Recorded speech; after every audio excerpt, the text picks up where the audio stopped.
Assalamualaikum warahmatullahi wabarakatuh. Selamat pagi anak-anak. Apa kabar kalian semua?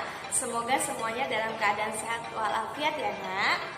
Bertemu lagi dengan Miss Lulu.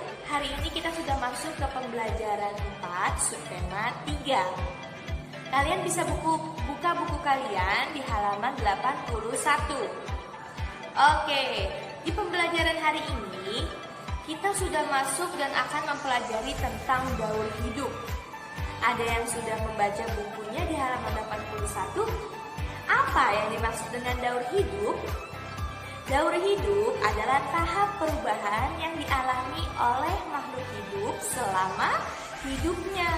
Jadi, selama makhluk hidup itu hidup, ia akan terus mengalami yang namanya proses daur hidup.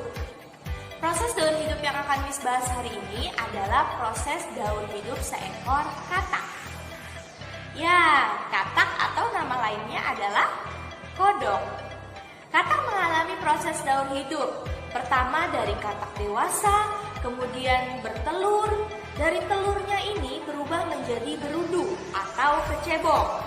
Dari berudu, kemudian berubah lagi menjadi berudu berkaki. Dari berudu berkaki, kemudian berubah menjadi katak berekor. Dari katak berekor, ekornya hilang, tapi masih punya kaki. Berubahlah ia menjadi katak dewasa. Ingat proses daur hidup katak? Katak dewasa, telur, berudu berkaki, katak berekor, kemudian menjadi katak dewasa. Nah, berudu itu hanya bisa hidup di air, maka alat pernapasannya adalah insang. Sedangkan katak bernafas dengan paru-paru dan kulitnya. Mengapa? Karena katak itu hidup di dua alam, yaitu alam darat dan juga alam air.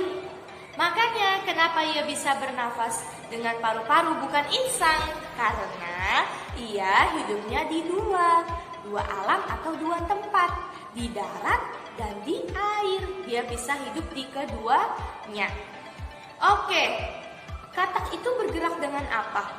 Meloncat. Kalau katak dewasa sudah bisa meloncat, berarti kekuatan kakinya juga kuat. Berarti kalau manusia bisa melakukan gerak meloncat seperti katak, berarti manusia itu mempunyai kekuatan kaki yang kuat. Sekarang, kamu pernah gak mengadakan lomba antara kelas A dan kelas B? Contoh, kelas A dan kelas B akan mengadakan lomba meloncat. Nah, kelompok A atau kelas A ini satu tim berisi 5 orang, kelas B 5 orang.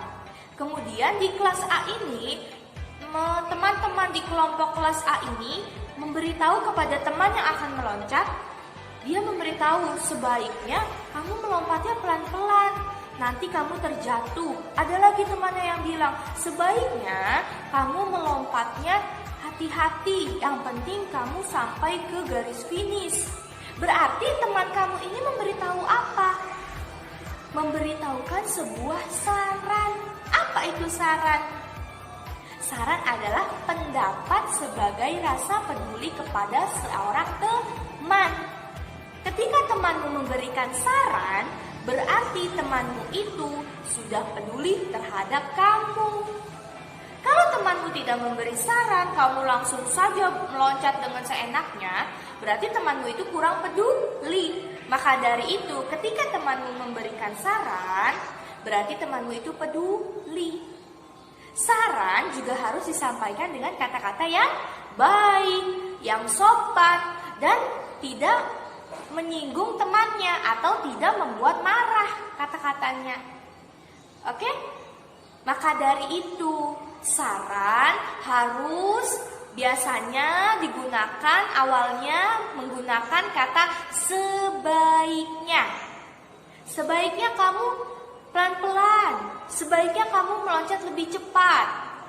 Gitu, paham? Oke, hari ini sudah belajar daur hidup, gerak meloncat, alat pernapasan, Penapasan pada apa? Katak.